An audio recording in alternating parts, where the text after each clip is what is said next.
اللہ نے مختلف پیغمبروں کے واقعات بیان کیے ہیں، جن میں ابراہیم علیہ السلام اور لوط علیہ السلام کا واقعہ بہت ضروری سمجھتا ہوں، کیونکہ ہمارے ہاں ہومو سیکشولیٹی بہت اسپیڈ کے ساتھ پھیل رہی ہے۔ 1990 تک میں کہا جاتا ہے کہ اس کو یورپ اور امریکہ میں بھی جرم سمجھا جاتا تھا، نفسیاتی بیماری سمجھی جاتی تھی، لیکن اتنے لوگ پیدا ہو گئے اس بیماری کے مرتکب کہ انہوں نے قانونی طور پر اس کو لیگل کر دیا۔ یہی فرق ہے اللہ کے قانون میں اور انسان کے بنائے ہوئے قانون میں۔ اللہ کسی کے جذبات سے متاثر نہیں ہوتا، اس کا کسی سے نہ مفاد ہے نہ نقصان ہے، وہ قانون بناتا ہے بندوں کے لیے، اور انسان جب قانون سازی کرتا ہے تو سب سے پہلے اپنا مفاد دیکھتا ہے۔ اگر اسمبلی میں چور بیٹھے ہوئے ہوں تو وہ کیسے حکم دیں گے کہ چور کا ہاتھ کاٹ دیا جائے؟ کیا خیال ہے بھائی؟ وہ حکومتی آرڈر نہیں دے سکتے وہ چور کا ہاتھ کاٹ دو، ان کو پتا ہے کہ ہمارے ہاتھ کٹ جائیں گے سب سے پہلے۔ تو اللہ کا قانون کیا ہے؟ وہ ان تمام پابندیوں سے بالا تر ہے۔ اس نے حکم دے دیا چور کا ہاتھ کاٹ دو، اور اس میں چور کو تکلیف ہونی چاہیے، لیکن تکلیف ہمارے لبرل لوگوں کو ہو رہی ہوتی ہے۔ اچھا، قرآن میں اللہ نے متعدد مقام پر یہ واقعہ بیان کیا کہ ہمارے کچھ فرشتے خوبصورت شکل میں حضرت ابراہیم علیہ السلام کے پاس پہنچے۔ سورہ ہود نکال لو میں جلدی سے، تھوڑا سا ویٹ کر لیں پلیز کائنڈلی، وہاں سے پڑھ کے سنائیں گے تو زیادہ اچھا ہے۔ ہر جگہ موسیٰ علیہ السلام کا واقعہ ہے، آج 3 دفعہ موسیٰ علیہ السلام آئے، کل بھی ہے پرسوں بھی۔ قرآن جب پڑھو نا حضرت موسیٰ روز آ رہے ہوتے ہیں، آج بھی موسیٰ علیہ السلام کا واقعہ آیا قرآن میں۔ فرعون نے کہا الیس لی ملک مصر وہذہ الانہار تجری من تحتی، اے لوگو میرے پاس مصر کی بادشاہی ہے اور یہ نہریں میرے محل سے بہتی ہیں۔ ام انا خیر من ھذا الذی ھو مہین، میں بہتر ہوں یا یہ ہوا مہین جو قوم میں انتہائی معاذ اللہ پست ہیں۔ ایسے تانے دیتا تھا، تکبر تھا یا نہیں تھا؟ ایسے تانے دیتا۔ موسیٰ علیہ السلام کو کہہ رہا تھا معاذ اللہ ان کی تو کوئی اوقات نہیں ہے، اس کو کیا پتا کوہ طور پہ بلا کے اللہ جس سے ہم کلام ہوتا ہو وہ عزت والا ہے یا تو عزت والا ہے یا وہ عزت والے ہیں۔ دین کی اللہ کی نظر میں عزت ان لوگوں کی ہے جو دین پر چلتے ہیں۔ اچھا، کہاں گئی؟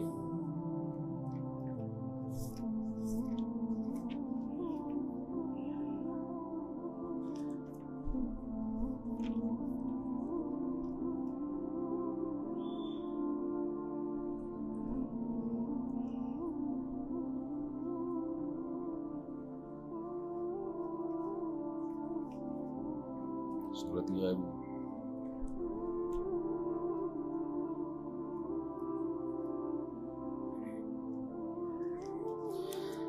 اللہ اکبر، یہ رہی آ گیا۔ وَلَقَدْ جَاءَتْ رُسُلُنَا إِبْرَاهِيمَ بِالْبُشْرَى قَالُوا سَلَامًا قَالَ سَلَامٌ فَمَا لَبِثَ أَنْ جَاءَ بِعِجْلٍ حَنِيذٍ۔ حضرت ابراہیم علیہ السلام کو جب آگ میں ڈالا گیا اور اللہ نے آگ کو ٹھنڈا کر دیا تو ابراہیم علیہ السلام نے ارادہ کیا کہ اپنے وطن کو چھوڑ جاتے ہیں، کیونکہ یہاں رہ کر دین پر چلنا ممکن نہیں۔ مسئلہ بھی یہی ہے کہ جس علاقے میں آپ کے لیے دین پر چلنا ممکن نہ ہو تو شرعاً یہ لازم ہے کہ آپ اس علاقے سے موو کر جائیں۔ ابراہیم علیہ السلام نے قربانی دی، اب بوڑھے تھے ابراہیم علیہ السلام، اولاد نہیں تھی۔ قرآن کہتا ہے وَلَقَدْ جَاءَتْ رُسُلُنَا إِبْرَاهِيمَ بِالْبُشْرَى، ہمارے کچھ پیغمبر جو نوجوانوں کی شکل میں آئے ابراہیم علیہ السلام کے پاس خوشخبری لے کے۔ خوشخبری کیا تھی؟ آگے دینی تھی انہوں نے، اولاد کی خوشخبری۔ قالوا سلاما، ابراہیم علیہ السلام نے سلام کیا، انہوں نے بھی جواب دیا۔ فما لبث، ابھی وہ بیٹھے ہی نہیں تھے، ان جاء بعجل حنیذ، اچانک بھنا ہوا بچھڑا لے کے آ گئے۔ ابھی بیٹھے تھے ہی کہ بھنا ہوا بچھڑا پیش کر دیا۔ یہ مہمان کا کیا ہے میرے بھائی؟ اٹ از کالڈ اکرام۔ تو کیونکہ بہت سخی تھے ابراہیم علیہ السلام. اور اس سے بھی پتہ چلتا ہے کہ کھانے کی چیز کیا ہے. بھنے ہوئے بچڑے، بھنے ہوئے بکرے، یہ کھایا کرو اپنے بچے پہ. فما لبث فلما رأى أيديهم لا تصل إليهم، جب حضرت ابراہیم نے دیکھو دو وجہ سے نا، یہ ایسی خوراک تھی جس پہ فوراً ٹوٹ جانا چاہیے تھا فرشتوں، انسان اگر وہ ہوتے. ایک تو مرغوب چیز ہے، جتنا بھی پیٹ بھرا ہوا ہو، جب ایسی چیز آتی ہے سامنے، آدمی دو نوالے تو لازمی لیتا ہی ہے. ایک بات. دوسری بات یہ انسان کہتا ہے یار میزبان نے اتنا اکرام کیا کہ چھوٹا بچڑا ذبح کر کے پورا دمپخ بنا کے میرے سامنے لا کے رکھ دیا ہے، تو اس کا وہ کیا سوچے گا. اور تیسری بات یہ تو مسافر تھے نا، یہ تو اس علاقے کے تھے ہی نہیں، یہ تو ہو ہی نہیں سکتا تھا کہ ان کو بھوک نہ لگ رہی ہو. تین چیزیں ایسی تھیں جو اس بات کا تقاضا کر رہی تھیں کہ یہ فوراً بچڑے پہ ٹوٹ پڑتے. ہم اگر ہوتے تو وہ جنگ جو جے یو آئی اور پی ٹی آئی میں، دنیا اس جنگ کو بھول جاتی، جو مسلم لیگ میں اور پی ٹی آئی میں جنگ چل رہی ہے. ایسا ٹوٹا. آپ دیکھ لو یوٹیوب پہ کھانے پہ ٹوٹنے کی ویڈیوز پڑی ہوئی ہیں. لڑائی ہوئی ہے ابھی کچھ دن پہلے، ایک ویڈیو آئی ہے، اٹھا کے پلیٹیں مار رہے ہیں ایک دوسرے کو. ابراہیم علیہ السلام نے دیکھا کہ ان کے ہاتھ اس طرح بڑھ ہی نہیں رہے ہیں کہ چلو ایک نوالا چکھ لیں. نکرہم واوجس منہم خیفہ، ابراہیم علیہ السلام کو ان سے وحشت ہوئی اور دل میں خوف محسوس ہوا. کیوں خوف محسوس ہوا؟ علماء کہتے ہیں اس لیے خوف محسوس ہوا کہ اس زمانے میں دستور یہ تھا کہ جو کسی کے گھر سے کھاتا تھا اس سے دشمنی نہیں کرتا تھا، اور جو دشمنی کرتا تھا وہ کھاتا نہیں تھا. کیوں؟ کہ بھئی اس کا احسان رہے گا، پھر ہم کس منہ سے اس سے لڑیں گے، کیسے ہم اس سے دشمنی کریں گے. بولے گا یار ہمارے گھر میں کھا کے بھی گئے ہو، پی کے بھی گئے ہو، سلام دعا بھی اچھی رہی ہے، اور اب دشمنی کرتے ہو. یہ غیرت آج کل مارکیٹ میں کیا چل رہی ہے؟ شارٹ. یہ لفظ شارٹ ہے، شارٹ نہیں ہے. مجھے پتا ہے، لوگ مجھے نیچے لکھ رہے ہوتے ہیں صاحب یہ شارٹ نہیں ہوتا. مجھے پتا ہے یہ شارٹ لفظ ہے، لیکن شارٹ کہنے میں جو مزہ آتا ہے وہ شارٹ نہیں ہے. اور اب اس کا نتیجہ یہ نکلا ہے کہ شارٹ کا لفظ مارکیٹ سے شارٹ ہو گیا ہے. اب سب لوگ شارٹ ہی بول رہے ہیں. انگلش چینج ہوتی جا رہی ہے. شارٹ کا اپنا مزہ ہے، دیسی سٹائل ہے نا شارٹ. اب اسکول بولو، ایک سکول، فرق ہے نا. بعض لوگ اسکول میں پڑھتے ہیں اور بعض سکولوں میں پڑھتے ہیں. تو جو سکولوں میں پڑھتے ہیں وہ نہیں پڑھتے، اس کا مطلب انہوں نے پڑھا نہیں ہے. تو کیا تھا؟ یہ غیرت ختم ہو گئی ہے آج کل. جس تھالی میں کھائیں گے اسی تھالی میں چھید کریں گے. تو قرآن کہتا ہے ابراہیم علیہ السلام کو خوف پیدا ہوا. اس میں ایک اور سبق ملتا ہے. ہاں خوف یہ پیدا ہوا ہوگا کہ بھئی یہ دشمنی کے لیے آئے ہیں، کیونکہ اس علاقے کے بھی نہیں ہیں، غیر علاقے کے لگ رہے ہیں، کبھی اس محلے میں ان کو ہم نے دیکھا نہیں، یہ کوئی نقصان پہنچائیں گے. خوف پیدا ہوا. تو ایک تو یہ وجہ. دوسرا، پیغمبروں میں بھی خوف پیدا ہو سکتا ہے. تقویٰ کا یہ معیار کہیں بھی نہیں ہے کہ آپ کسی چیز سے ڈریں ہی نہیں. حضرت جی کو ڈر لگتا ہی نہیں ہے. حضرت جی رات کو اکیلے قبرستان سو جاتے ہیں، ان کو کچھ بھی نہیں ہوتا. کچھ چیزیں ایسی ہوتی ہیں جو انسان کی نیچر میں شامل ہیں، اس کو خوف پیدا ہوتا ہے. غزوہ احد میں بہت شدید حملہ ہوا صحابہ کرام پر، قدم اکھڑ گئے نا ان کے، حالانکہ وہ اس وقت کے روئے زمین پر سب سے بہترین لوگ تھے، پھر بھی جنگ میں قدم اکھڑ گئے خوف کی وجہ سے. جنگ میں ایسا ہوتا ہے، خوف کی کیفیت آتی ہے، انسان کا دل کانپنے لگتا ہے. قرآن غزوہ خندق میں کہتا ہے کہ چاروں طرف سے جب قبائل نے حملہ کیا نا مدینہ پہ، خندقیں کھود دی گئی تھی لیکن تیر اندازی اور اتنا حملہ، وَبَلَغَتِ الْقُلُوبُ الْحَنَاجِرَ، قرآن کہتا ہے کہ اللہ نے تم پر اس وقت احسان کیا جب خوف کے مارے دل حلق تک پہنچ چکے تھے. تو یہ صحابہ کی کیفیات ہیں جو قرآن بیان، اتنا خوف ہو گیا تھا کہ دل کہاں پہنچ گئے تھے؟ حلق تک. اسی پہ تو گناہ معاف ہوتے ہیں مجاہد کے، کہ جب سامنے سے گولیاں چل رہی ہوں، بم برس رہے ہوں، خوف زدہ ہوتا ہے مگر قدم پیچھے نہیں ہٹتے. اس خوف کی وجہ سے گناہ بہت تیزی سے دھلتے ہیں اس کے مجاہد. اگر خوف ہی نہ ہوتا تو پھر مجاہد کی قربانی کس بات کی تھی بھائی؟ کس بات کی قربانی تھی؟ بہتر تو یہی ہے کہ خوف نہ ہو، اپنے آپ کو انسان موٹیویٹ کرے، اللہ کا ذکر کرے. لیکن ایسی کیفیات صحابہ پر بھی آئی ہیں. وَبَلَغَتِ الْقُلُوبُ الْحَنَاجِرَ، قرآن کہہ رہا ہے دل اچھل کے حلق میں آ گئے تھے. وَتَظُنُّونَ باللہ ظنونا، اور اللہ کے بارے میں گمان آنے لگے ہیں، وسوسے آنے لگے کہ اللہ نے تو ہم سے مدد کا وعدہ کیا تھا، یہ مدد ہوگی بھی کہ نہیں ہوگی، اللہ نے سچ کہا تھا یا نہیں کہا تھا۔ یہ اس سے بھی پتہ چلتا ہے کہ یہ وسوسہ آنا یہ ایمان کی کمزوری کی علامت نہیں ہے۔ سمجھتے ہو، صحابہ کے دل میں بھی یہ وسوسے آئے ہیں کہ بھئی اللہ نے پکا وعدہ تو کیا تھا، لیکن یہ پتہ نہیں ہو بھی رہا کہ نہیں ہو رہا، حالات تو ایسے لگ رہے ہیں کہ گئے، ٹھیک ہے نا، اتنی تیر اندازی ہو رہی ہے اور چاروں طرف سے مشرکین نے ہمیں گھیر لیا، یہ چھوٹا سا مدینہ یہ تو ختم ہو جائے گا۔ تو وسوسوں کی حد تک، وسوسے کا مطلب کیا ہوتا ہے؟ اس کی بیس پر آپ کوئی عمل نہ شروع کر دیں۔ عقیدہ ایسی چیز ہے جس کی بیس پر انسان عمل کرتا ہے، وسوسہ ایسی چیز ہے نہ صرف یہ کہ اس کی بیس پہ عمل نہیں کرتا بلکہ اس پہ پریشان ہوتا ہے کہ یہ خیال آ کیوں رہا ہے۔ سمجھتے ہو، یہ خیال میرے دل میں آ کیوں رہا ہے۔ ایسے وسوسے صحابہ کو بھی آتے تھے۔ ایک صحابی کہتے ہیں ہمیں بعض دفعہ یا رسول اللہ ایسے وسوسے آتے ہیں کہ ہم اس کو زبان پہ لانا پسند نہیں کرتے، تو آپ نے فرمایا ہوا عین الایمان، یہ عین ایمان کی علامت ہے، کیونکہ زبان پہ لانا پسند اس لیے نہیں کر رہے نا کہ ان وسوسوں کو دل سے پسند نہیں کرتے۔ اگر کوئی کافر ہوتے تو دل سے پسند کرتے۔ کافر تو ببانگ دہل کہتا ہے کہ اسلام غلط ہے، میں نبی کو نہیں مانتا، میں اللہ کو نہیں مانتا، وہ تو فخر سے کہتا ہے، اس پہ شرمندہ تھوڑی ہوتا ہے۔ مسلمان کے دل میں جب کفریہ خیال آتے ہیں تو ٹینشن میں آتا ہے۔ یہ ٹینشن میں آنا اس کی علامت ہے کہ یہ اس پہ خوش نہیں ہے، یہ شیطان کو کوئی مسئلہ ہوتا ہے اس کے ساتھ، وہ جا کے انسان کے ساتھ چھیڑ چھاڑ کرتا رہتا ہے۔ تو اس چھیڑ چھاڑ کا علاج یہ ہے کہ اس چھیڑ چھاڑ پہ شیطان کو لفٹ مت کرو، آ رہے ہیں آنے دو، اپنے کام میں لگے رہو، یہ خود ہی بھاگ جائیں گے۔ اور اگر اس کو بھگانے کی کوشش کی نا، یہ کیوں آ رہے ہیں، یہ بھگاؤ اس کو، یہ غلط ہو رہا ہے، یہ اور آئیں گے، یہ چپکتے ہیں انسان سے۔ تو جو وسوسے جس کو آ رہے ہیں نا الٹے آنے دو۔ وضو کے وسوسے آتے ہیں، بعض لوگ وضو کر لیا پتہ نہیں ہوا ہے کہ نہیں ہوا، بس ہو گیا، بار بار شیطان کہہ رہے ہیں نہیں ہوا بھائی، شاید یہ جگہ خوش رہ گئی، شیطان سے بولو ایسے ہی ٹھیک ہے، خوش رہ گیا نا۔ یہ نہیں بولو کہ نہیں خشک نہیں رہا ہے، گیلا ہوا ہے، اللہ کی قسم میں نے پورا وضو کیا ہے۔ اتنا لفٹ شیطان کو کرانے کی ضرورت نہیں ہے، یہ قسمیں مت اٹھاؤ، بس بول دو کہ ہاں بھائی وہ ہوا ہے، پورا وضو ہوا ہے۔ تو اس لیے شیطان کو زیادہ فری کرانے کی ضرورت نہیں ہے۔ اگر وہ کہتا ہے نہیں ہوا تو بولو ٹھیک ہے نہیں ہوا، میری نماز ایسے ہی ہو جائے گی۔ میں نے علماء سے سنا ہے کہ ایسے بھی ہو جاتی ہے، ایسے مریض کی نماز، تو واش روم میں بیٹھے ہوئے ہیں تو نکل ہی نہیں رہے، شاور کے نیچے ایک صاحب نے مجھے اندر سے فون کیا واش روم سے، 1 گھنٹے سے نہا رہا ہوں، تسلی نہیں ہو رہی کہ میں پورا گیلا ہوا ہوں کہ نہیں ہوا۔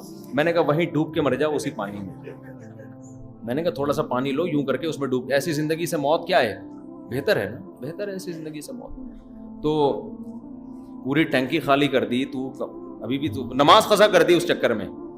تو وسوسے آتے ہیں، یہ مجاہدین کو بھی آ سکتے ہیں جب چاروں طرف سے یلغار، تو بھائی اللہ نے مدد کا وعدہ کیا تھا، کہاں گئی وہ مدد؟ یہ وسوسے کے درجے میں ہے، اس سے پریشان نہیں ہونا چاہیے، کیونکہ انسان ہے لوہے کا بنا ہوا نہیں ہے، یہ مٹی کا بنا ہوا ہے، اس میں لچک رکھی ہے اللہ نے، یہ کبھی ادھر لڑکے گا کبھی ادھر، شیطان اپنی طرف کھینچ رہا ہے اور اللہ اپنی طرف، تو جس مقابلے میں جدھر لڑک گئے وہ اللہ اس آپ کو وہاں کا سمجھے گا۔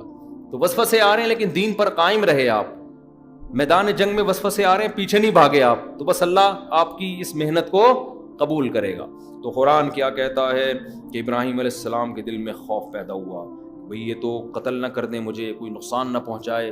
تو جب انہوں نے دیکھا کہ ان کے دل میں خوف پیدا ہو رہا ہے، گھبرا گئے ابراہیم علیہ السلام، تو فرشتے کہنے لگے لا تخف، خوف نہ کریں، گھبرائیں نہیں، انا ارسلنا الی قوم لوط، ہم آپ کو کچھ نہیں کہنے آئے، ہم تو لوط علیہ السلام کی قوم کے پاس اللہ نے ہمیں بھیجا ہے، اصل میں تو ہم اس قوم کو تباہ کرنے کے لیے آئے، اصل میں تو ہم اس قوم کو تباہ کرنے کے لیے، آپ کو کوئی نقصان نہیں پہنچائیں گے۔ اور پھر کہنے لگے کہ اب ابراہیم علیہ السلام کو نا لوط علیہ السلام کی قوم پہ ترس آنا شروع کہ قوم ہے پوری برباد ہو جائے گی، ظاہر ہے اللہ کا عذاب تو ہلکا نہیں ہوتا۔ تو انہوں نے یہ کہہ کے ابراہیم علیہ السلام کی جب یہ کنڈیشن دیکھی تو ان کو ایک خوشخبری سنائی، وہ خوشخبری سنائی فبشرناہا باسحاق، کہ ابراہیم ہم اللہ کے فرشتے ہیں، آپ کو ایک بیٹے کی خوشخبری سناتے ہیں، وہ بیٹا پیغمبر ہوگا جس کا نام کیا ہوگا؟ اسحاق، ومن وراء اسحاق یعقوب، اور اسحاق کے بعد اسحاق کا بھی بیٹا پیدا ہوگا اس کا نام کیا ہوگا؟ یعقوب. یہ دونوں پیغمبر ہوں گے. اب جب ابراہیم علیہ السلام کو یہ خوشخبری سنائی ہے تو حضرت ابراہیم کی بوڑھی زوجہ دروازے پہ کھڑی ہوئی تھی. جب کوئی مہمان آئے تو ان کی باتیں دروازے پہ کھڑے ہو کے سننا یہ جائز نہیں. خواتین کان لگا کے سن رہی ہوتی ہیں. خاص طور پر میں کسی گھر میں جاؤں نا اور بندہ میرے سامنے آ کے بیٹھ جائے تو رپورٹ یہ ہے کہ خواتین کان لگا کے سن رہی ہوتی ہیں. ہمارے شوہر کو دوسری شادی کی کہیں ترغیب تو نہیں دے رہی ہے, برباد تو نہیں کر رہا. تو میاں بھی میرے سامنے نا آہستہ آہستہ بات کر رہا ہوتا ہے, ڈر رہے ہوتے ہیں. تو یہ غیر اخلاقی حرکت ہے. لیکن وہ اس لیے دروازے پہ عین ممکن ہے کھڑی ہوں, ان کو خطرہ ہو کہ اجنبی لوگ ہیں, میرے شوہر کو کوئی نقصان نہ پہنچا دیں. تو جب ان فرشتوں نے یہ کہا کہ اللہ آپ کو بیٹے کی خوشخبری دیتا ہے, قرآن کہتا ہے فَصَكَّتْ وَجْهَهَا, وہ آئی ہیں ابراہیم علیہ السلام کی زوجہ اور اپنے ماتھے کو یوں کر کے مارا اور فضحکت, اور ہنسنے بھی لگی اور کہنے لگی یا ویلتا, ہائے کمبختی. جیسے بوڑھی عورتیں کہہ رہی ہوتی ہیں کمبخت کیسی باتیں کر رہا ہے, کہتی ہیں نا ناسو کمبختی کیسے باتیں کر رہے ہو. الیدو, میں بھلا بچہ جنوں گی, وانا عجوز, میں بڈھی, وہذا بالی شیخا, ان کی طرف اشارہ کیا ہے ہنس, یہ میرا میاں بڈھا, یہ بڈھا میں بڈھی, ہمارے اولاد ہوگی. اور ہنس بھی رہی تھی, کیسی باتیں کر رہے ہو بیوقوفوں والی, اور ایسے نا تعجب سے ماتھے پہ ہاتھ بھی مارا. قالوا اتعجبین من امر اللہ, فرشتے کہنے لگے تمہیں اللہ کے اس حکم پر تعجب ہو رہا ہے. رحمت اللہ وبرکاتہ علیکم اہل البیت, اے اہل بیت, اللہ کی اور اللہ کی تو تم پر خصوصی رحمتیں اور برکتیں ہیں. تم عام لوگوں کی طرح تھوڑی ہو, تم نے تو شرک میں توحید کا نعرہ بلند کیا ہے, تم تو شرک میں توحید کا نعرہ بلند کیا, تم نے اللہ کے لیے قربانیاں دی ہیں, تو تمہارے ساتھ اللہ یہ معاملہ نہیں کرے گا. دیکھو اللہ حضرت ابراہیم کو کیوں نواز رہا تھا, پوری قوم سے کٹ گئے تھے. اب پوری قوم سے کٹ گئے, دنیا سے چلے جاتے, آپ کی نسل ختم. تو اللہ نے کہا ایسی ہی نسل دوں گا نا, آپ نے خاندان چھوڑا ہے, نیا خاندان دوں گا. اس لیے میں وہ علمی نقطے کی بات اکثر ایسے موقع پہ, اب تو آپ پرانی ہو گئی سن کے, کہ جب آپ شادی کرنے لگو گھر والے منع کریں کہ خاندان سے کٹ جاؤ گے تو ایک اور خاندان, شادی کا مطلب ایک نیا خاندان بسا رہے ہو, اور پھر بار بار یہ کام کرو گے تو آپ کا خاندان زیادہ بڑا ہو جائے گا آپ کے خاندان سے, ٹھیک ہے نا. پھر وہ جو آپ والا خاندان تھا نا وہ آپ کے خاندان کا ایک چھوٹا سا حصہ بن جائے گا, تو پھر آپ ہی خاندان کہلاؤ گے تھوڑے دنوں میں. تو ابراہیم علیہ السلام کی بھی تنہائی کو اللہ نے اس طرح سے دور کیا کہ آپ نے خاندان چھوڑا ہے, اس کے بدلے میں ہم آپ کو کیا دیں گے, خاندان دیں گے. علماء کہتے ہیں یہ بات قرآن و سنت سے ثابت ہے کہ انسان اللہ کے لیے جو قربانی دیتا ہے, اللہ اکثر, قاعدہ کلیہ نہیں ہے, دنیا میں اس کا بدلہ بھی وہی دیتا ہے. جو اللہ کے لیے اپنی عزت کی پرواہ نہ کرے تو عزت بھی اسی کو سب سے زیادہ ملتی ہے. جو اللہ کے لیے مالی قربانی دیتا ہے مال بھی سب سے زیادہ اسی کو ملتا ہے.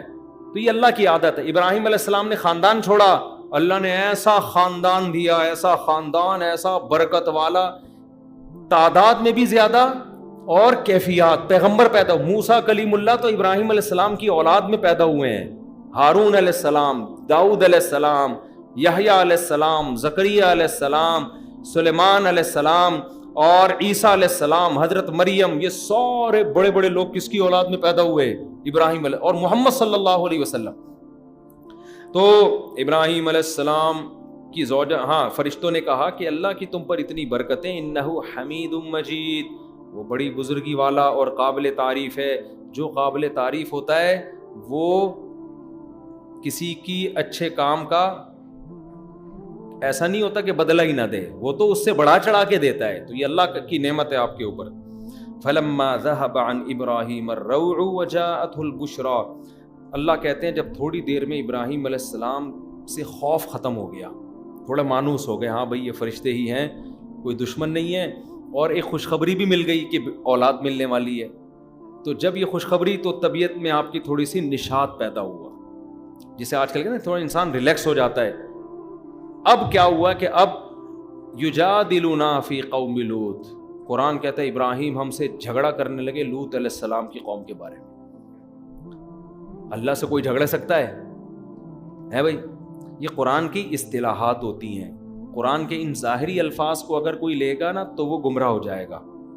یہ ایک بلاغت ہے قرآن کی۔ اس کی مثال ایسے ہے جیسے قرآن نے کہا وَبَلَغَتِ الْقُلُوبُ الْحَنَاجِرَ، خوف کی وجہ سے تمہارے دل حلق میں پہنچ گئے۔ اب کوئی ایتھیسٹ کہے کہ سائنس کی روح سے اگر دل حلق میں آ جائے تو انسان کی موت واقع ہو جاتی ہے، سائنس اس بات کو تسلیم کرتی ہی نہیں ہے کہ دل حلق میں بھی آ سکتا ہے۔ حلق میں نوالا آ سکتا ہے، لڈو آ سکتا ہے، دل حلق میں، ہاں دل باہر کوئی دل پکا کے کوئی حلق میں لا سکتا ہے۔ تو آپ کیا کہو گے بھائی یہ فضول قسم کے اعتراضات کسی اور کے سامنے جا کے کرو، یہ بلاغت ہے، یہ کوئی سائنس نہیں بیان کر رہا قرآن۔ ہم بھی کہتے ہیں نا دل دہل گیا، دل اچھل کے حلق میں آ گیا، اسی سے یہ بھی مسئلہ حل ہوتا ہے۔ قرآن بار بار کہتا ہے ان کے دل ہیں جن سے یہ سوچتے نہیں ہیں۔ یہاں بھی لوگ اعتراض کرتے ہیں کہ سوچتا تو انسان دماغ سے، دل سے تھوڑی سوچتا ہے۔ کیا ہو گیا؟ لہم قلوب لا یفقہون بہا، قرآن کہتے ہیں ان کے سینوں میں جو دل ہیں اس میں سوچنے سمجھنے کی صلاحیت نہیں ہے، ان کے دل اندھے ہو گئے ہیں۔ اب بعض لوگ کرتے ہیں اس طرح کے اعتراضات کہ دیکھو قرآن میں سائنس کے خلاف باتیں لکھی، سوچتا ہے انسان دماغ سے، دل سے تھوڑی سوچتا ہے۔ بھائی قرآن میں مجازن نسبت کس کی طرف کی جاتی ہے؟ دل کی طرف، کیونکہ قرآن عربی زبان میں نازل ہوا ہے تو اس میں اسی زبان کے محاوروں کا استعمال ہوگا۔ دنیا میں ایسا ہوتا ہے، ہر زبان کے اپنے کچھ اصول اور ضابطے ہوتے ہیں، زبان ان اصول اور ضابطوں کی رعایت میں چلتی ہے، زبان سائنسی اصولوں پہ کبھی بھی نہیں چلتی، وہ بلاغت کے اصول ہیں۔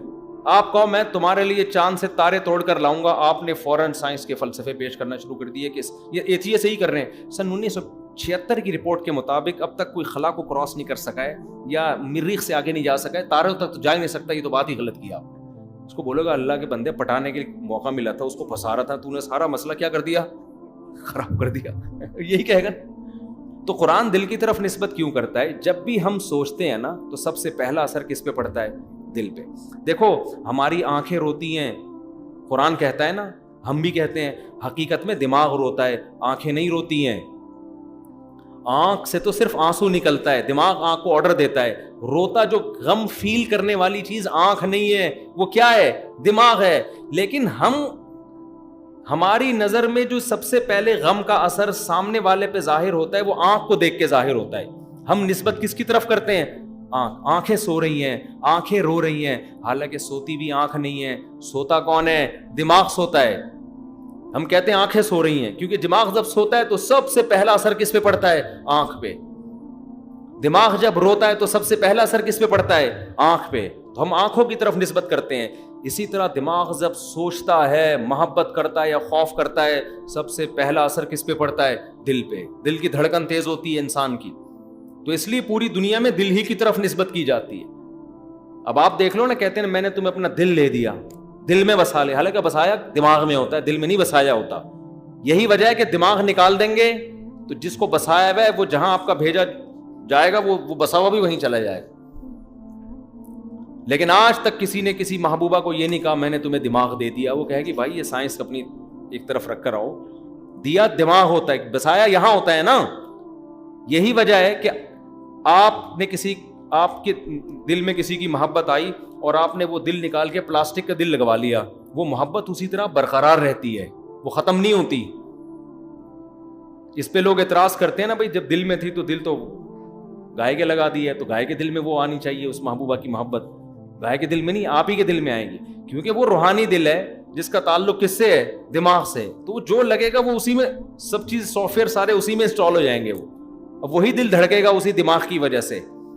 تو یہ بلاغت کے قاعدے ہوتے ہیں، اس پہ سائنٹیفک اشکالات کرنا یہ پرلے درجے کی حماقت اور بے وقوفی ہے۔ تو صحابہ نے بھی اعتراض نہیں کیا تھا کہ ہمارے دل اچھل کے تو حلق میں نہیں آئے تھے یا رسول اللہ، قرآن کہہ رہا ہے، وہ سمجھتے تھے اس کا مطلب ہے یہ کنایا ہے خوف سے۔ تو اب اگر کوئی زیادہ سائنس کی باتیں کرے نا کہ یہ قرآن کی آیت سائنس کے خلاف ہے، تو اس سے کہا کرے کہ تو نے جو اپنی محبوبہ کو دل میں تیر بنا کے بھیجا تھا وہ ہٹا، مغز میں تیر وہ کہے گی اگر تیری کھوپڑی میں تیر گھسا ہوا ہے تو اس قابل ہی نہیں ہے کہ تجھ سے محبت کی جائے، تیری تو کھوپڑی صحیح نہیں ہے۔ تو ہر پاگل سے پاگل اٹھتا ہے کچھ بھی اعتراضات کر کے، بنا کے چلا جاتا ہے. تو خیر تو بات یہ چل رہی تھی کہاں سے کہاں، یار اتنا لمبا ہو گیا حساب کتاب. تو ابراہیم علیہ السلام جب قرآن کہہ رہا ہے ابراہیم اللہ سے جھگڑنے لگے. کس کے بارے میں؟ لوط علیہ السلام کے بارے میں. تو یہاں جھگڑنے کا لفظ اصل میں یہ بتانے کے لیے کہ بہت زیادہ لجاجت کرنے لگے کہ کسی طرح لوط علیہ السلام کی قوم بچ جائے. تو چونکہ بہت دعا مانگ رہے تھے، بہت اصرار کر رہے تھے، اس کو اللہ نے ایسے تعبیر کیا گویا کہ لڑ رہے تھے اللہ سے. جیسے کوئی بھکاری چپک جائے نا آپ سے، مانگ بھائی اللہ کے نام، آپ کہہ رہے ہو یار تو لڑ رہا ہے مجھ سے، یار تو کیا کر رہا ہے، تو لڑ رہا ہے مجھ سے. تو یہ بلاغت ہے قرآن کی کہ بہت زیادہ عاجزی کو اللہ نے تعبیر کیا لجاجت یعنی لڑائی سے. بالکل اس کی مثال ایسے ہے جیسے لوط علیہ السلام جب اپنی قوم کو بغیر اللہ کی پرمیشن کے چھوڑ کے چلے گئے تو قرآن کہتا ہے یونس علیہ السلام، تو قرآن کہتا ہے فظن ان لن نقدر علیہ، یونس یہ سمجھے ہمیں ان پر قدرت ہے ہی نہیں اور ہم سے پوچھے بغیر چلے گئے اور ہمیں گویا ان پر قدرت ہی نہیں ہے. یہ گویا تو میں بڑھا رہا ہوں، قرآن کہہ رہا ہے ان کو یہ خیال تھا کہ ہمیں ہرگز قدرت نہیں ہے. اب اس سے کوئی حضرت یونس کی گستاخی کرے کہ یونس علیہ السلام کا تو یہ اللہ کے بارے میں نظریہ تھا کہ اللہ کو ان پر قدرت ہے ہی نہیں، اور یہ دلیل دیکھ قرآن خود کہہ رہا ہے. تو بھائی اگر یونس کا یہ نظریہ علیہ السلام کا تھا، پھر وہ پیغمبر تو دور کی بات، معاذ اللہ ان کا تو ایمان مشکوک ہو گیا نا پھر. تو ظاہر ہے یہ آیتیں قابل تعویل ہیں، یعنی عمل سے ایسا لگ رہا ہے جیسے اللہ کو ان پر قدرت نہیں ہے، حقیقت میں وہ سمجھتے تھے کہ قدرت ہے. جب کوئی ایسا عمل کر رہا ہوتا ہے نا، اس کی مثال ایسے جیسے کوئی بلڈ پریشر کا مریض ہے اور انڈے کھا رہا ہے، بی پی اس کا نیچے کا 120 اوپر کا 160 تک پہنچا ہوا ہے اور بوائل انڈے نمک ڈال کے کھا رہا ہے. تو آپ اسے کیا کہیں گے؟ بھائی مجھے تیرے بارے میں یقین ہے کہ تیرا یہ خیال ہے کہ تو نے موت کے فرشتے سے دوستی کی ہوئی ہے، وہ سب کی جان نکال لے گا، تیری نہیں نکالے گا. اس کلام کا ظاہر مراد نہیں ہوتا، مطلب یہ ہوتا ہے کہ تو عمل ایسے کر رہا ہے جیسے تیرے عمل سے ایسا لگتا ہے، حالانکہ ہمیں پتا ہے کہ یہ کسی کا بھی عقیدہ نہیں ہے. تو چونکہ قرآن بھی اسی عربی زبان میں نازل ہوا، وہی محاورے استعمال کیے، تو ایسی آیتوں کو دیکھ کے پھر لوگ انبیاء کی توہین بھی شروع کر دیتے ہیں. سمجھتے ہو نا کہ دیکھو یہ تو یونس علیہ السلام نے تو ایسا کیا، فلاں نے ایسا کیا، تو یہ جائز نہیں ہے. قرآن کا اپنا انداز ہے بات چیت کرنے کا. قرآن تو ہمارے نبی صلی اللہ علیہ وسلم کو بھی اس طرح وعیدیں سناتا ہے، لئن اشرکتا، اے نبی اگر آپ نے شرک کیا، لیحبطن عملک، آپ کے سارے اعمال کو برباد کر دوں گا اور آپ خسارے والوں میں سے ہو جائیں گے. اس آیت کو دیکھ کے لگے گا شاید نبی سے بھی یہ ممکن تھا کہ آپ شرک کریں، حالانکہ نبی سے ایسا ممکن نہیں ہے. اس آیت کا مقصد سوائے اس کے کچھ بھی نہیں ہے کہ اللہ توحید کے معاملے میں اتنا حساس ہے کہ اس معاملے میں کسی کی بھی بخشش نہیں ہے. باقی اللہ کو بھی پتا ہے کہ نبی یہ کام نہیں کر سکتے، ہمیں بھی پتا ہے، لیکن اللہ کا انداز ہے بھائی، وہ اللہ ہے نا، ٹھیک ہے نا، وہ تو کر سکتا ہے. تو قرآن کیا کہتا ہے کہ ابراہیم علیہ السلام ہم سے جھگڑنے لگے، پھڈا کرنے لگے، یعنی اتنا لجاجت کی. کیوں؟ ان ابراہیم لحلیم اواہ منیب، کیونکہ ابراہیم بہت بردبار تھے. بہت کیا تھے؟ بردبار، برداشت بہت تھی. اواہ منیب، دل کے نرم اور رجوع کرنے والے. تو ان کے دل اس پر آمادہ نہ ہوا کہ ایک قوم تباہ ہو جائے. تو اب اللہ سے کیا کہنے لگے؟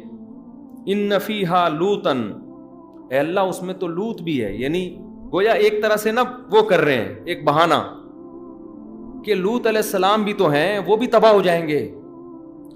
تو اللہ نے جواب میں کیا کہا فرشتوں سے کہ ان کو کہہ دو کہ ہمیں پتہ ہے اس میں کون کون ہے اور کون یہ ہمیں معلوم.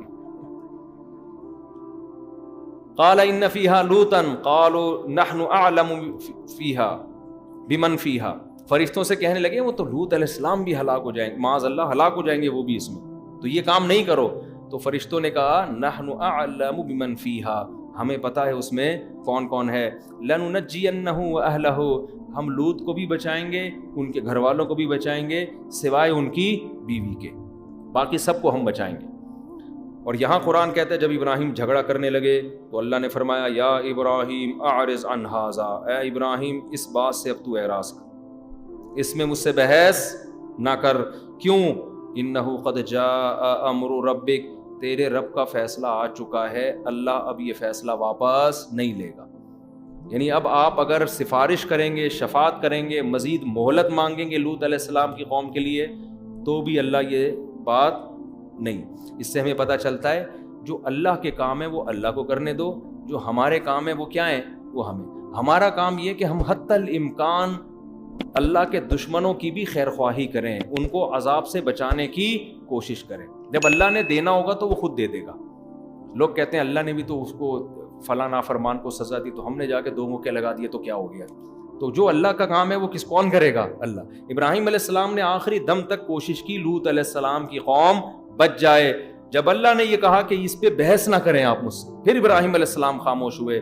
یا ابراہیم اعرض عن ھذا انہ قد جاء امر ربک، تیرے رب کا فیصلہ آ چکا ہے۔ وانہم آتیہم عذاب غیر مردود، ان پر ایسا عذاب آئے گا جو کبھی بھی رد نہیں ہو سکتا، یہ ناممکن ہے، یہ فیصلہ ہو چکا ہے۔ پھر یہاں سے فرشتے اٹھ کے گئے ہیں۔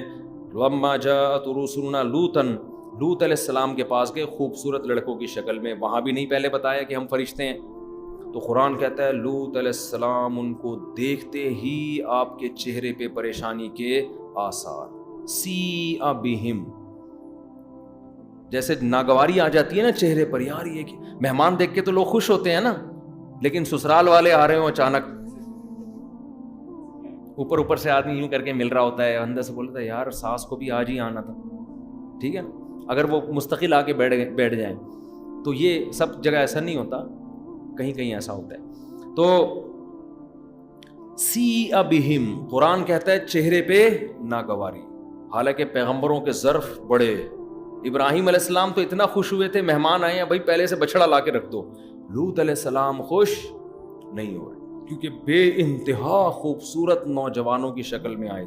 خود سوچیں اللہ نے جن کو آزمائش کے لیے خوبصورت بنا کے بھیجا ہو وہ کتنے خوبصورت ہوں گے، کتنے خوبصورت ہوں گے۔ تو حضرت لوط ان کو دیکھتے ہی ناگواری کے آثار، یہ کیا ہو گیا؟ وَضَاقَ بِهِمْ ذَرْعًا، اور آپ کے بازو تنگ ہونے لگے، سینہ گھٹنے لگا۔ انسان تنگی محسوس کرتا ہے نا، ایسے سینہ جو ہے اس میں گھٹن محسوس ہونے لگی۔ وَقَالَ هَذَا يَوْمٌ عَصِيبٌ، کہنے لگے آج کا دن میری زندگی میں بہت سخت دن ہے، بہت پریشانی والا، کیونکہ مہمانوں کا اکرام اس زمانے میں ایک بڑی آج بھی سمجھا جاتا ہے۔ گاؤں دیہاتوں میں جاؤ، کراچی میں تو کوئی لفٹ ہی نہیں کراتا کسی کو، گاؤں دیہاتوں میں جاؤ وہ تو چائے پلا کے کھانا کھلا کے مار دیتے ہیں بندہ، وہ کہتے ہیں مر جائے عزت نہ جائے ہماری، لوگ بولیں گے مہمان کا اکرام نہیں کیا، مار تو کھلاؤ، ہمیں واسطہ پڑتا ہے نا۔ تو وہ تو اب مہمان کا اکرام تو ان کے ہاں بڑی عزت کی بات ہوتی تھی، ان کو یہ خوف تھا میری قوم اتنے خوبصورت نوجوانوں کو جب دیکھے گی تو یہ تو برائی کا ارادہ کریں گے، اس سے عزت کس کی جائے گی، میں کیا منہ دکھاؤں گا کہ بھئی میرے مہمانوں کے ساتھ کیا سلوک ہوا، اور پیغمبروں کی غیرت میں اور آپ سوچ نہیں سکتے۔ قرآن کہتا ہے کہ حضرت لوط علیہ السلام کے چہرے پہ شدید ناگواری کے آثار۔ لوط علیہ السلام کی بیوی نے جا کے مخبری کر دی، لوگوں کو جا کے بتا دی کہ ایسے خوبصورت بے انتہا خوبصورت لڑکے آئے ہیں۔ قرآن کہتا ہے وَجَاءَهُ قَوْمُهُ يُهْرَعُونَ إِلَيْهِ، قوم کے لوگ بھاگتے ہوئے ان کے گھر کی طرف آئے۔ وَمِن قَبْلُ كَانُوا يَعْمَلُونَ السَّيِّئَاتِ، اور اس سے پہلے یہ اس گندگی میں پڑے ہوئے تھے، اتنی عادت پڑ چکی تھی، یہ ایسے ہی جرم ہے، انسان ایک دفعہ کرتا ہے اس کے بعد جو لت پڑتی ہے نا، خوبصورت سے خوبصورت عورت سے بھی شادی کر لے لیکن اس کو یہ گندگی اس سے نہیں چھوڑتی، یہ ایسے عذاب میں اللہ اس کو ڈال دیتے ہیں، اللہ یہ کہ ہمت کر کے چھوڑ دے۔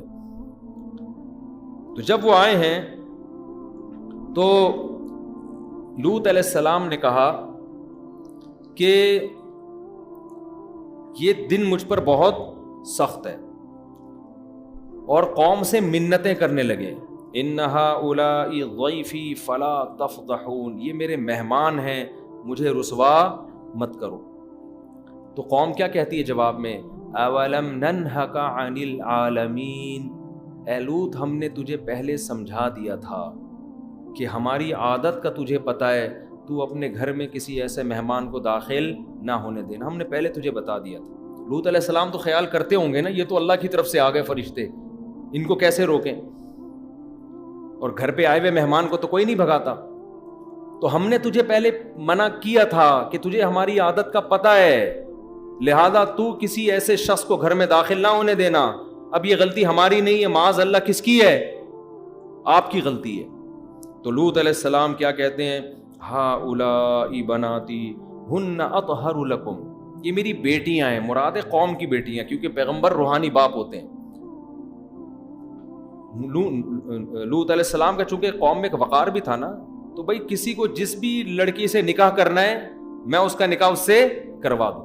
رشتوں میں مسائل ہوں, شادی نہیں ہو رہی ہو, یعنی ہر طرح سے حجت تمام کر دی. ہؤلاء بناتی, میری قوم کی بیٹیاں ہیں, ہن اطہر لکم, یہ پاکیزہ ہیں, ان سے نکاح کرو, یہ نیچر ہے.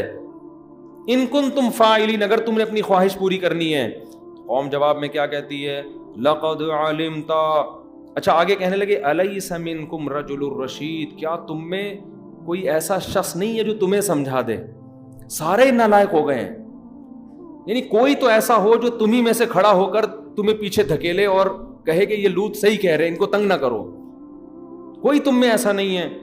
قالوا لقد علمت, جواب میں کہنے لگے اے لوط تجھے یہ بات معلوم ہے, ما لنا فی بناتک من حق, ہمیں عورت میں کوئی دلچسپی نہیں ہے. یہ اس گندگی کا عذاب ہے کہ عورت میں دلچسپی کیا ہو جاتی ہے؟ ختم. یہ سب سے پہلے دنیا کا عذاب ہے, اور یہ بیماری بڑھاپے میں نہیں چھوٹتی, یہ خوب سمجھ لو, یہ کبھی بھی نہیں چھوٹتی.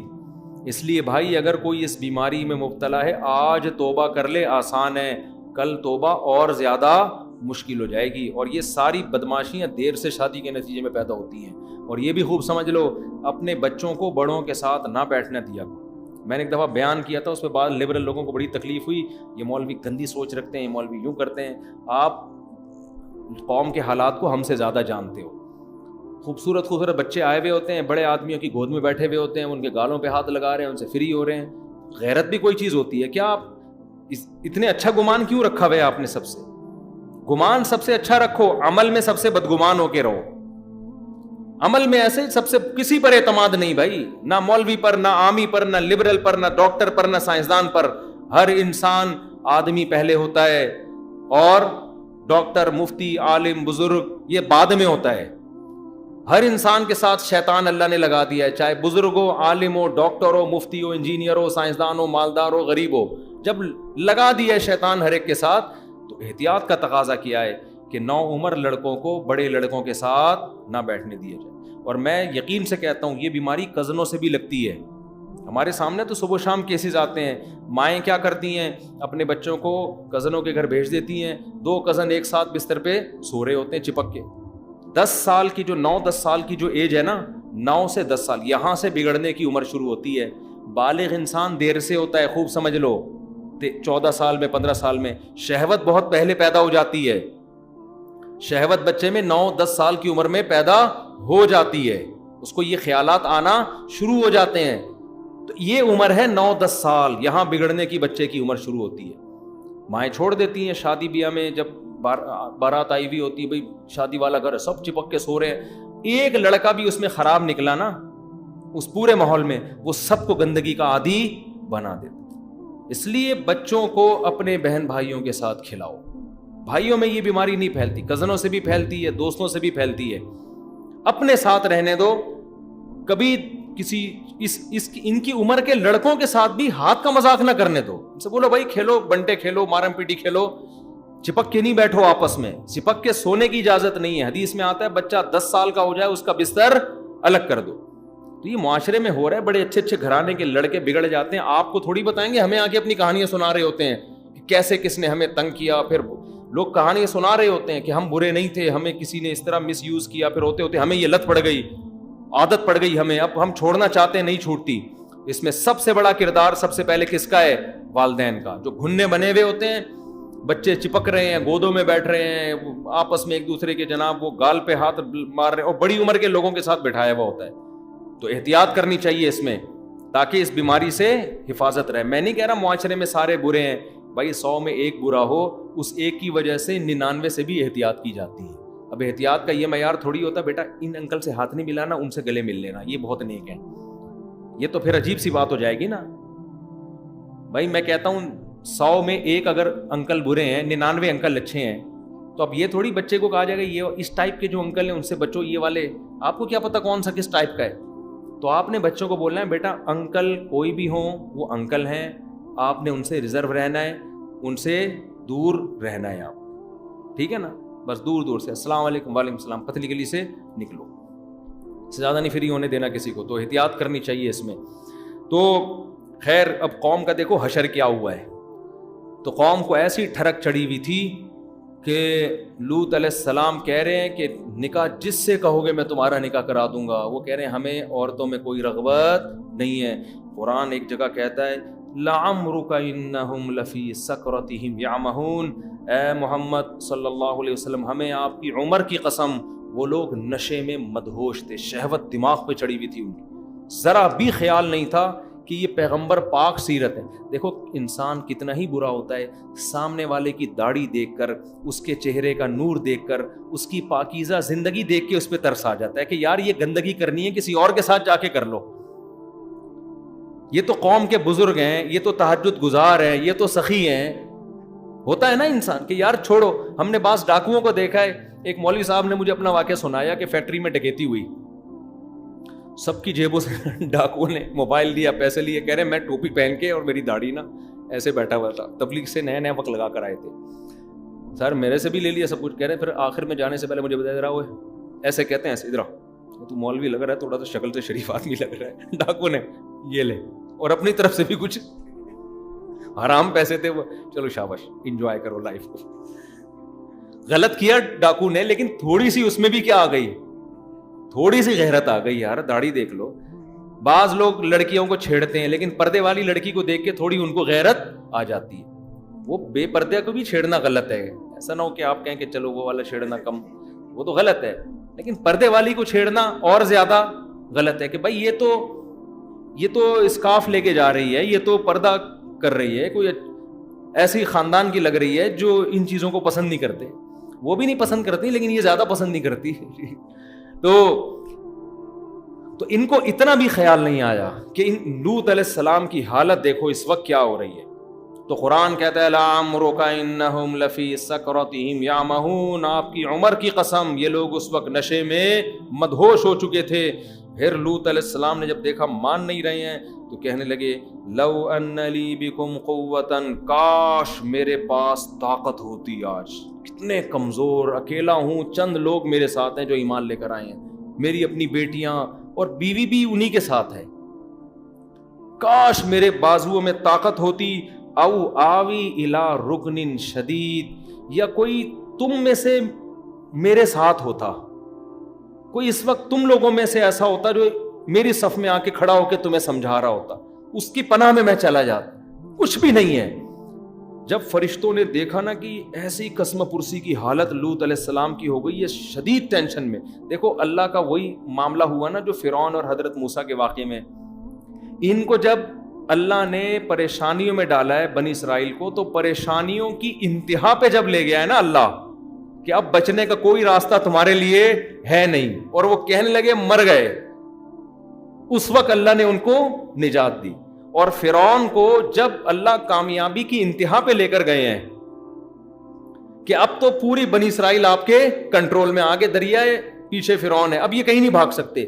فرعون اپنی کامیابی کی انتہا کو پہنچ چکا تھا اور بنی اسرائیل اپنی ناکامی کی انتہا کو, اور ایک دم اللہ نے معاملہ کیا کیا ہے, پلٹا ہے کہ بنی اسرائیل کو کامیابی کی انتہا تک پہنچا دیا اور فرعون کو ناکامی کی انتہا تک. یہ اللہ آزماتا ہے نیک لوگوں کو, اللہ پریشانیوں کی انتہا تک پہنچا کے آزماتا ہے, اور بروں کو اللہ آسائشیں دے دے کے سنستدرجہم, قرآن کہتے ہیں ہم آسائشیں دیتے ہیں تاکہ گناہ میں انتہا کو پہنچے, تاکہ ہم ان کو عذاب دیں, حجت تمام ہو جائے. اللہ عذاب دے تو اللہ کو بھی ترس نہ آئے ان کے اوپر کہ میں نے ان کو مہلت نہیں دی تھی, ان کو موقع ہی نہیں ملا ایسا.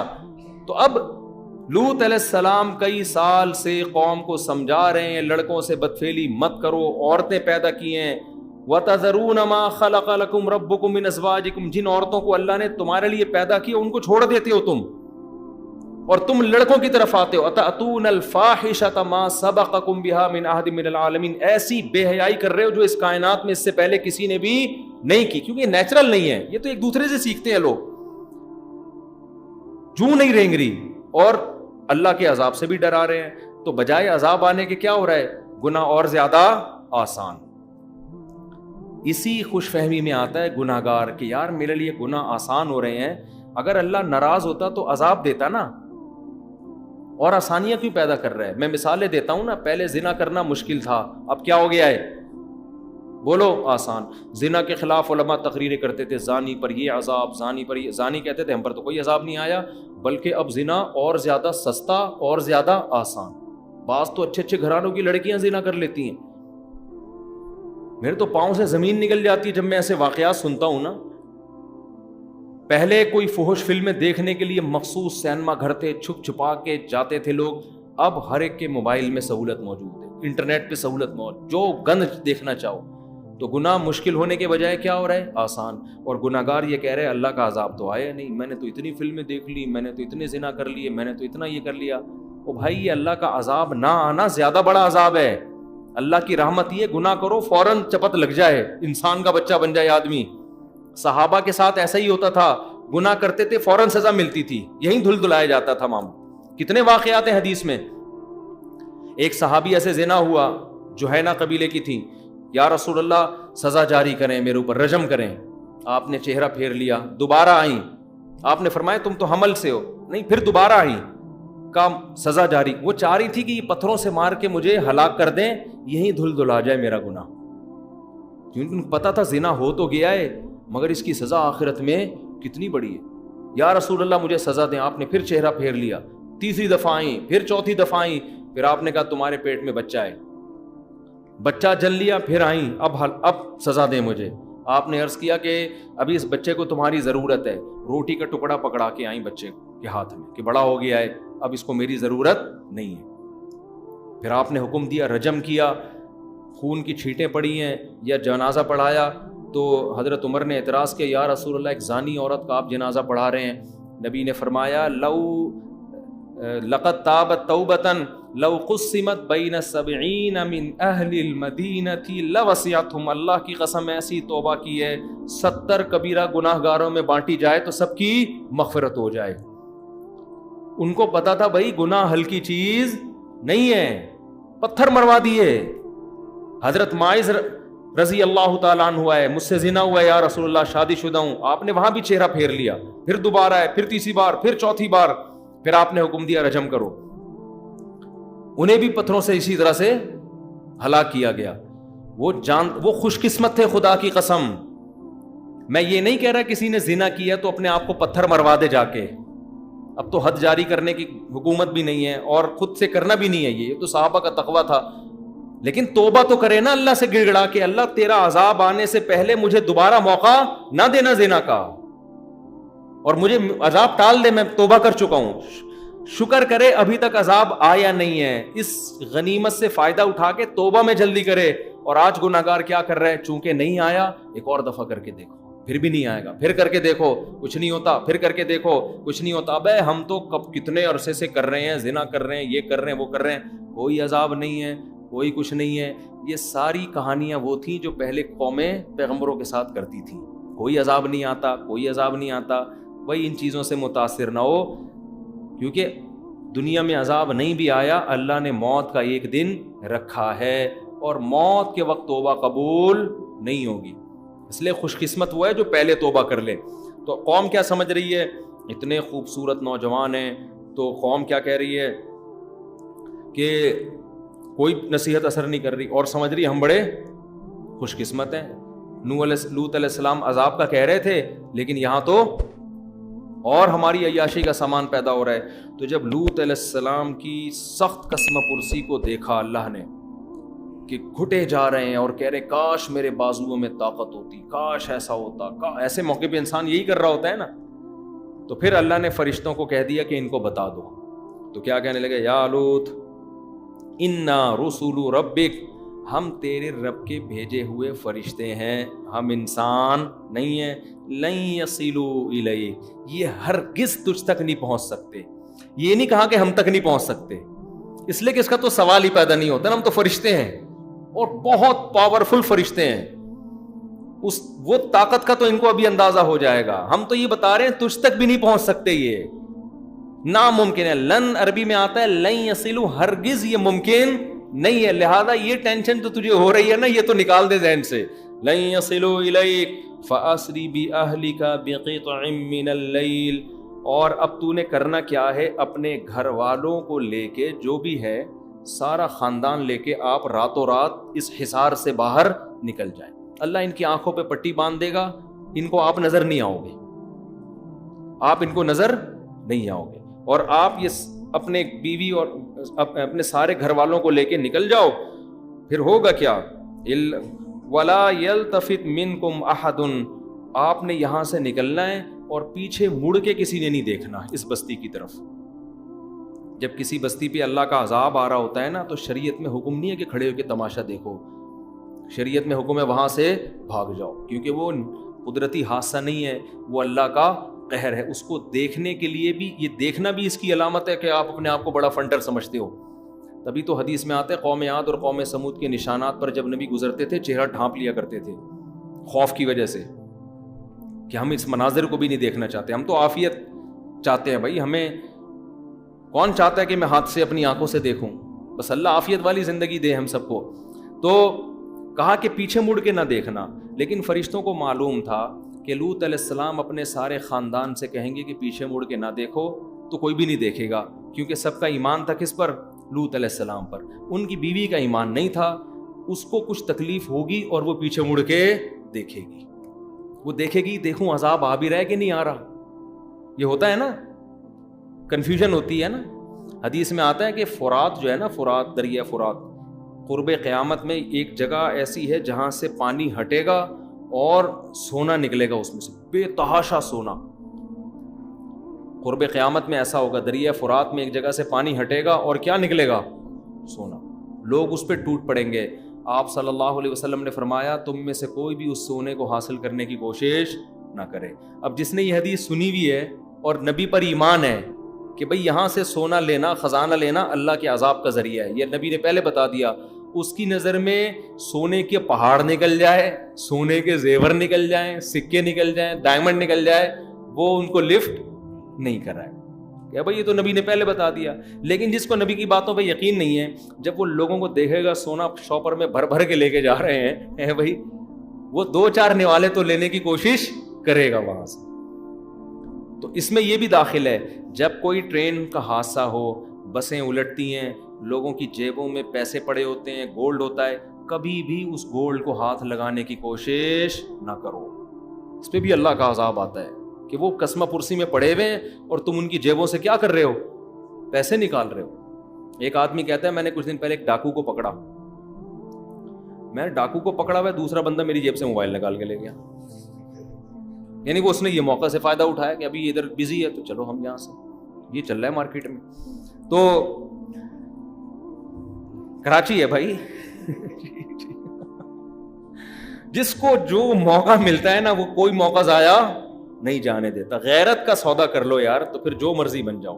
زلزلہ آیا تھا، کتنے لوگوں نے بے شرمی دکھائی ہے، میتیں لاشیں پڑی ہوئی اور لڑکیوں کے گولڈ نکال نکال کے، عورتوں کے سے نا زیور نکال نکال کے جا رہے ہیں. چھوڑ دو یار، اللہ دینے والا ہے. عزت کے ساتھ، غیرت کے ساتھ 2 سوکھی روٹی کے نوالے، سوکھی روٹی کے 2 نوالے وہ اس پراٹھوں سے اور برگر سے اچھے ہیں جو بے غیرتی کے ساتھ حاصل ہو. تو اب جلدی سے میں اس کو مضمون کو سمیٹتا ہوں. تو اپنی گھر والوں کو آپ لے جائیں، لیکن بتا دیا کہ آپ کی بیوی پیچھے مڑ کے دیکھے گی، اور جب آسمان سے پتھر برسیں گے تو ایک پتھر اس کے سر پہ بھی آ کے لگے گا کہ یہ پیچھے مڑ کے اس نے دیکھا کیوں. اور اللہ ویسے بھی اس کو ہلاک کرنا چاہتے تھے. پھر فرمایا ان موعدہم الصبح، آپ تو راتوں رات نکل جائیں، باقی اس قوم پر عذاب آئے گا صبح کے وقت. جیسے ہی صبح صادق ہوگی، آج کی تاریخ، آج کی ڈیٹ جو اسلامی لحاظ سے ڈیٹ ہے چینج ہوگی، اس قوم پر عذاب آ جائے. حضرت لوط اتنے پریشان تھے کہ وہ ٹائم دیکھنے لگے کہ صبح صادق میں تو بہت ٹائم ہے.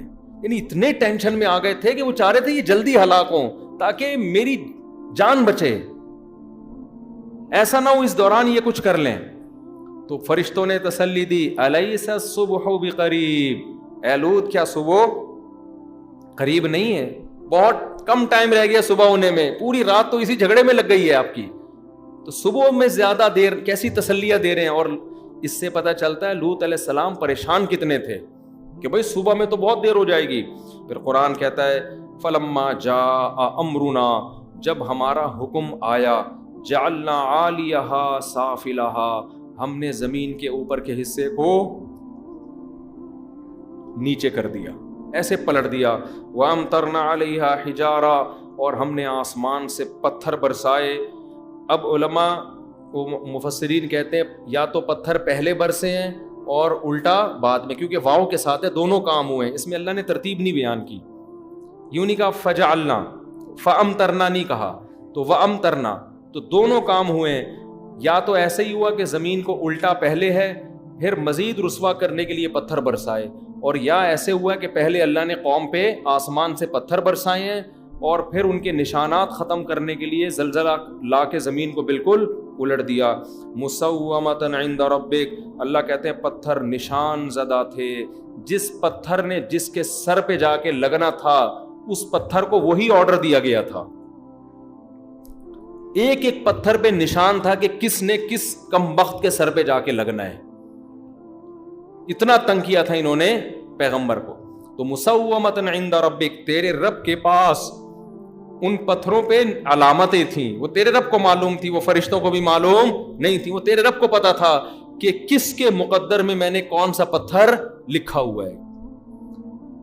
آگے اللہ کہتے ہیں وما ہی من الظالمین ببعید, اے نبی یہ جو مشرکین مکہ کے جو ظالم ہیں ان کو آپ بتا دیں کہ قوم لوط کی بستی تم سے دور نہیں ہے. جب یہ سفر میں جاتے تھے, کیونکہ عرب میں یہ جو واقعات ہیں نا یہ سینہ بسینہ بھی چلے آ رہے تھے سارے, عرب لوگ ان واقعات کو پہلے سے پڑھتے تھے, جانتے تھے کہ بھئی یہ قوم لوط ہے, یہ قوم عاد ہے, ہسٹری ہوتی ہے نا, لوگ سنتے چلے آ رہے ہیں. تو اللہ کہہ رہے ہیں کہ یہ بستیاں تم سے زیادہ دور بھی نہیں ہیں, ان کے نشانات پر سے تم گزرتے ہو. تو اس سے بھائی ہمیں کیا سبق ملتا ہے؟ وقت بہت زیادہ ہو گیا, کہ اپنے آپ کو اس گندی عادت اور لعنت سے بچائیں. پہلی بات تو یہ کہ بچپن سے ہی احتیاط کریں. ماں باپ کی ذمہ داری ہے, استاذ کی ذمہ داری ہے کہ وہ بچوں کو بچا کے رکھے, ٹیچر کی ذمہ داری ہے کہ وہ نگرانی کرے, خود بھی زیادہ فری ہونے کی کوشش نہ کرے, ریزرو رہنا چاہیے. دوسری بات کیا ہے؟ بر وقت شادی کر دو بچے کی, بالغ ہوتے ہی. حلال میں مشغول ہو گیا, حرام سے نفرت, دل ہی نہیں چاہے گا اس کو یہ باتیں. ہم جو لوگ یہ کام نہیں کرتے نا ان کو حیرانگی ہوتی ہے کہ یار یہ لوگ کیسے کر لیتے ہیں, لڑکوں سے کیسے خواہش پوری کرتے ہیں, ان کو تو الٹی آتی ہے یہ سنتے ہی. ہمارے حضرت فرمایا کرتے تھے, ہم جب سنتے تھے کہ لڑکوں سے بھی بدفعلی کوئی کرتا ہے تو کرنا, ہمیں تو قے آنے لگتی تھی کہ کیسا گندا آدمی ہوگا جو یہ کر رہا ہے. تو آپ نیچر پہ قائم رکھنے کے لیے ضروری ہے کہ حلال میں اس کو پہلے مشغول کر دو. سمجھتے ہو؟ بالغ ہوتے ہی کیا کر دو, نکاح کر دو اس کا, ورنہ بڑی عمر میں بھی پھر یہ گندگی چھوٹتی نہیں ہے. چھوڑنا چاہے تو چھوٹ جاتی, مشکل ہو جاتی ہے. جتنا دیر ہوگی اتنا ہی مشکل ہو جائے گا یہ کام. اور اس کے لیے چونکہ یہ ایک نفسیاتی بیماری کی طرح چپک جاتی ہے تو اس لیے اس کے لیے ماہر نفسیات سے بھی رابطہ کرنا چاہیے. لیکن ماہر نفسیات کوئی ایسا ڈاکٹر ہو جو خود ان چیزوں کو, کیونکہ آج کل لبرل بہت پیدا ہو رہے ہیں نا, امریکہ سے پڑھ رہے ہیں, تو کہتے ہیں ایکچولی نو یہ کر کے نا, یہ تو ایک انسان کی وہ ہے, بائی بون ایسے ہوتے ہیں. ٹوپی ڈرامے بہت شروع کر دیے آج کل ڈاکٹروں نے. کوئی ایسا ڈاکٹر جو اس کو بغیرتی سمجھتا ہو, زیادہ تر تو اب تک الحمدللہ بغیرتی ہی سمجھتے ہیں اس عمل کو, ٹھیک ہے نا. لیکن اب کیونکہ یورپ سے متاثر ہو رہے ہیں نا ہمارے ڈاکٹر بھی, ہو سکتا ہے کچھ دنوں میں وہ اس کو پروموٹ کرنا شروع کر دیں کہ ریلیکس ہونے کے لیے. ایکچولی آج کل ٹینشنیں بہت ہیں, اگر وسیم بھائی سے تمہاری شادی ہوگی تو کیا ہو گیا اس میں, تو یہ ہو سکتا ہے کچھ کل ہمارے ڈاکٹر اس طرح کی باتیں شروع کرتے ہیں. میں وہ یہ لڑکا ہے نا ہمارا شاگرد ہے, یہ فہد جو ریکارڈنگ کرتا ہے, بڑی یورپ کی تعریفیں کر رہا تھا, جرمنی بہت اچھا ہو, یورپ ایکچولی یہ وہ آزادی. میں نے کہا بھائی بہت اچھا ہے, ٹھیک ہے, لیکن ایسا نہ ہو تم بڑے ہوگے, تمہارے بچے بڑے ہو جائیں گے, ایک دن بچہ کہ ابو میں نے وسیم سے شادی کرنی ہے.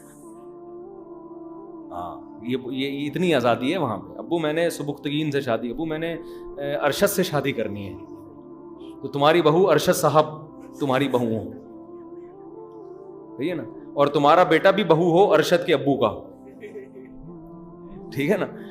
تو اتنی آزادی یہ اچھی نہیں ہے. تو وہ تو گورے تو اس کو صحیح سمجھتے ہیں, سارے گورے صحیح بھی نہیں سمجھتے. ایک گورے کا بھی آئے وہ رو رہا ہے کہ میرا بیٹا نیلسن منڈیلا سے یا مائیکل جیکسن ٹائپ کے کسی آدمی سے شادی کر رہا ہے, یعنی کوئی بندہ, مجھے تو انگریزوں کے نام نہیں آتے, نیلسن منڈیلا نکال دینا, ہوئے نیلسن منڈیلا ایسا نہ ہو چلا جائے گی.